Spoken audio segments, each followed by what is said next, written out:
Hey guys, today's question is maximum number of moves in a grid. In this question, we are given with a 2D grid of m rows and n columns.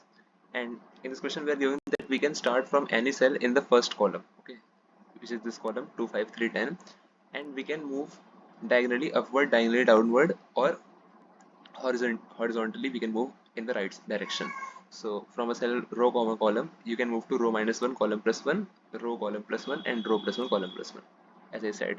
So like for this 5, we can move to this 4, this 4, or this 4. For this 3, we can move to this 4, or this 9. For this 4 also, we can move to this 9, this 2, or this 13. Okay, and we can move only to that cell which is strictly greater than the current cell. Okay, so like for this 5 we can't move to this 4, 4, or any 4. For this 3 we can move to this 4, this 4, or this 9 also. Okay, and for like this 9 we can't move to 2 because it is smaller, and we can move to 13. So it should be strictly greater than the current value to move from the left to right cell, and you have to return the maximum number of moves that you can perform. Okay, now first thing, we can only start from the first column. Okay, now as we can see, for every cell we have three possibilities to move diagonally upward, horizontally right side, or diagonally downward. So we can make a recursive call and solve for every cell, and after that we will add for the previous cell if the current cell is greater than the previous cell. Okay, so like what we will do is we will call solve function for every cell in the first column, because we have to determine the maximum number of moves in the first column on starting from first column only.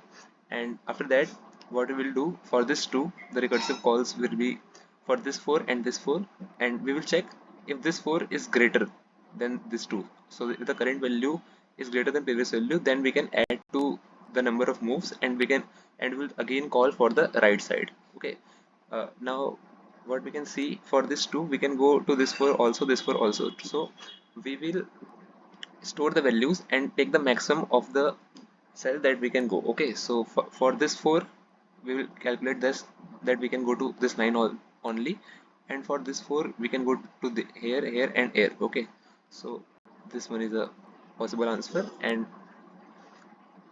there can't be more than this one is also answered. So we can grow from this 2 to 4, then to this 9, and this to 11, but the answer is same, so we will not consider that.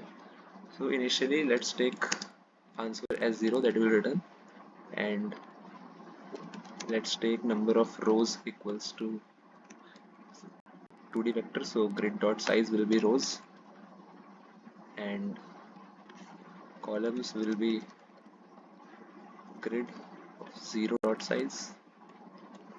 Okay, now as we can see here also we are making recursive calls. So for this 3, okay, let's say for this 4 we are making recursive call for this 9 and 13. Okay, because 2 is smaller, and this 4 also we are making the call for 9. So as you can see, there are some repetitive calls. So for handling these repetitive calls, to reduce some time complexity, as we call the function for this 9, we have to store the value at this 9, for because afterwards when we call the function for this 9 again, we don't need to call to extreme right side. We will store the value at this point, and so we will use a DP array for that. So first create a DP array. So vector int DP, number of rows will be same and number of columns will also be same. Okay, so vector int columns, and initial value will be -1. Okay,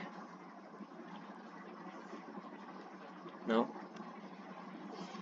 as I said, we will call function for every starting from every cell in the first column. So for int I equals to 0, I less than the rows I plus plus, and we will call the function answer, and we will update our answer as the maximum of the previous answer and the current function's answer. So we will make a function, let's say named solve, and what are the variables we have to pass? We have to pass the current cell, okay, that we have to calculate, and the grid array, because we have to check if the right value is present or not, the current value, okay, grid I0, and DP array also the rows and columns, because we have to check if the current cell is out of bound or not. Okay, for example, when we call the function for this 4, this value is not present here because we will call for this, this and this, so we will check if this value is out of bound or not. And finally, after this for loop, we will simply return answer. Now let's write the solve function. So it is an integer function, solve, and the variables we are passing are first index int I and j. After that, the grid array. So let's simply copy this,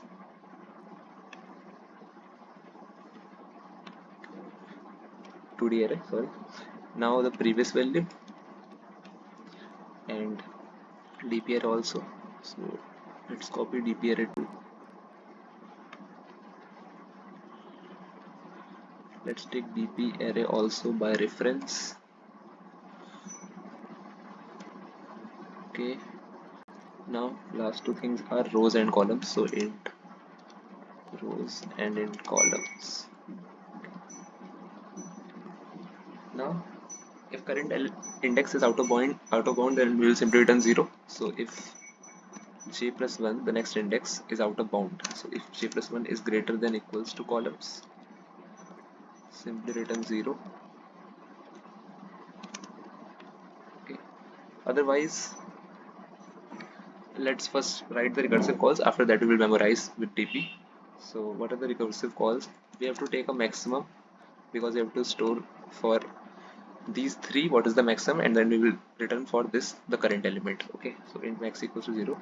Now we also have to check, as we can go to j plus 1 and I minus 1 and I plus 1 index. So I minus 1 and I plus 1 can also be out of bound. For example, for this element I plus 1 will be out of bound, and for the last rows element I minus 1, sorry, for this element I minus 1 will be out of bound and for the last rows element I plus 1 will be out of bound. So when calling recursive calls for those we will also check that they are out of bound or not. So if I minus 1 is greater than equals to 0, that means that is not out of bound. Then we will check if the next element is greater than previous or not, because if that element is greater than previous, only then we can go to that element. So if grid of I minus 1 and j is greater than previous element, and previous we have called here, okay,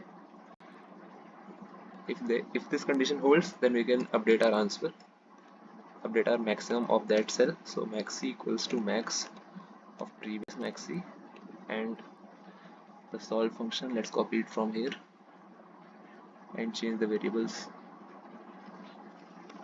Okay, so for new call function, as well checking for I minus 1, so we'll solve for I minus 1 and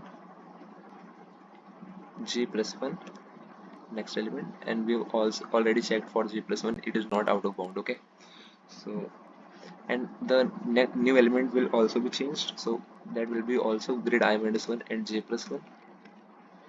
Okay, the rest all variables will be same, I guess. Okay, now we have to call this function 3 times for the diagonally upward. Diagonally downward, we will check I plus 1 is less than, wait a second, I plus 1 is less than rows or not. So I plus 1 is less than rows, that means it is not out of bound. Then we will check that grid I plus 1 value is I plus 1 and j plus 1, this value is greater than previous or not. If it is greater than previous, then we will call the function. Okay, and also we are calling the function, we have to increment because we are adding that value, because we can go to that path, so we'll add 1. Okay, now for this function also, here will be, it is I plus 1 and it will also be I plus 1. Okay, now we have called the function for diagonally upward, diagonally downward, and let's call for horizontally rightward cell. So it will of course not be out of bound, so we will simply check that this value. Okay, and the current row will be same, so we will not increase I, only j. Okay, now again maximum will be maximum of these. So in this we are incrementing only I, so here it will be same as I, and it will also be same as I, not I plus 1. Okay, finally we will return maximum, which will be the maximum for the current cell. Now as there are multiple recursive calls, so we have to memorize it. So as we have already created dp array, so while returning the value, we will simply return is at dp of I of j. Okay, we are storing the value at that index, and before checking the values we will check if dp of I of j is not 1. That means we have already stored a value for that cell, so we will simply return that value. So if dp of I of j not equals to -1, then we will simply return dp of I of j. Okay, okay, looks fine. Let's run this. Okay, some compilation error, not equal, sorry, I forgot to add equals to.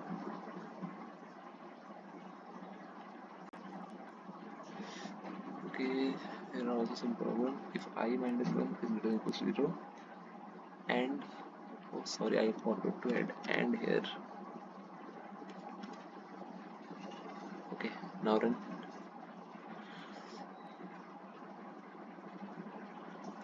Semicolon.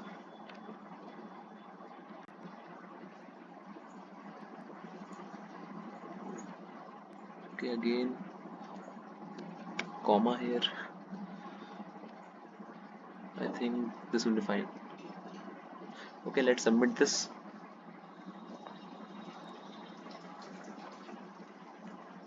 Network error.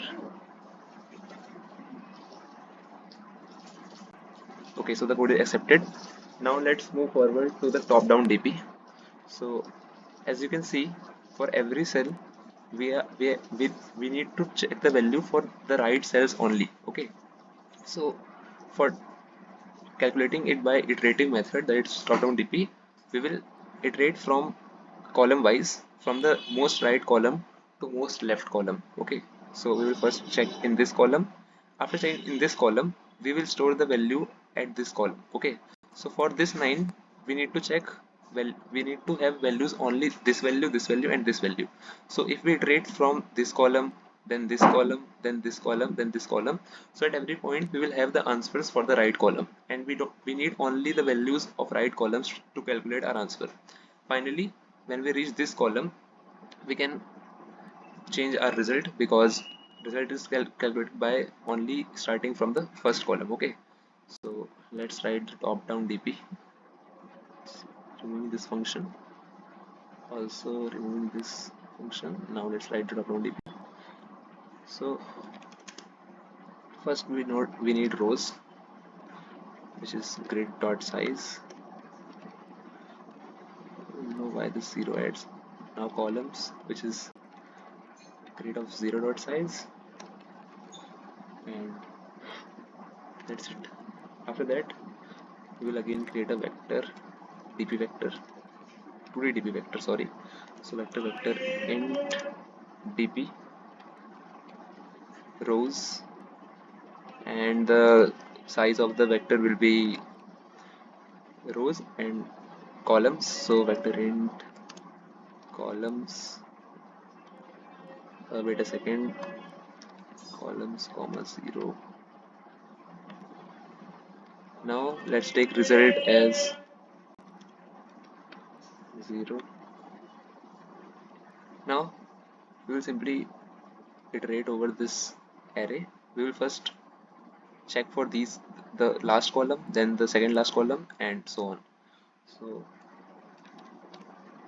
we will go from, let's take I for columns, so columns -1, which is for rows. Okay, I is columns on -1, I greater than equals to 0, I minus, so I will go from here to here.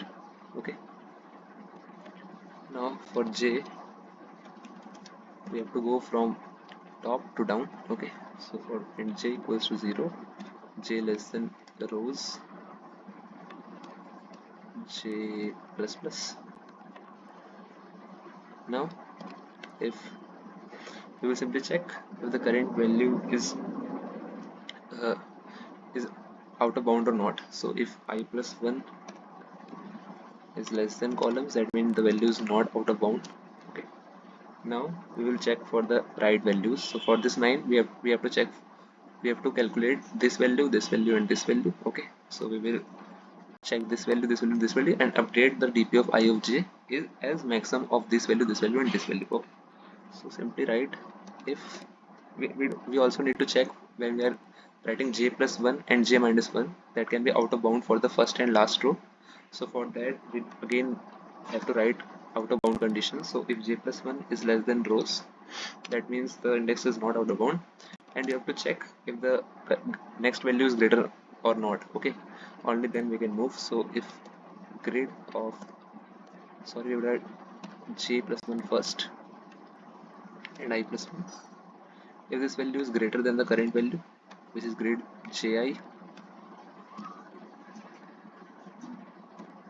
then we can update our answer. So dp, and initially we will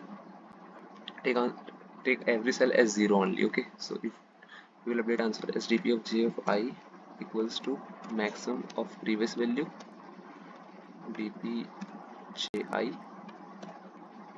and the next value, which is 1 plus, because we are moving to a cell, then we have to increment 1, and the value at that cell will be dp of j plus 1 I plus 1 for this one, checking for the diagonally downward direction. Now we have checked for the downward direction, let's check for the diagonally upward and the horizontally rightward direction. So for this we will check when you are moving upward, so j minus 1 should be greater than equals to 0. Okay, so this value is greater than equals to 0. Then we will check for j minus 1, this value should also be greater than the current element to move from the current element to next element, and we will update our answer as dp of j of I equals to maximum of ji and the j minus 1 cell. Okay, now for the last value, that will be of course in bound, then we will simply check this condition.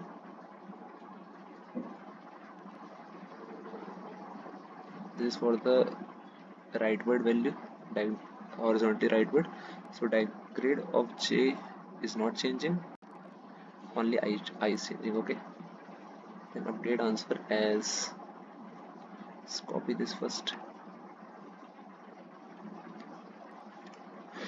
update answer as current answer equals to 1 plus dp of j will not be changing. Okay, that's it. And now also we have to update our result in only first column, so when the value of I is 0 only. So we will write here if I double equals to 0, then we can update our answer, which is result equals to max of result and the current element, which is dp of j of 0 or j of I, anything, and finally after the for loop we will return the result.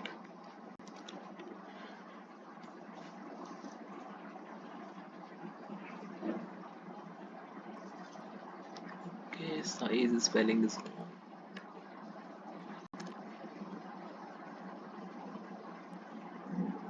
Okay, let's run this. Okay, let's submit this too. So the code is accepted. Thank you for watching.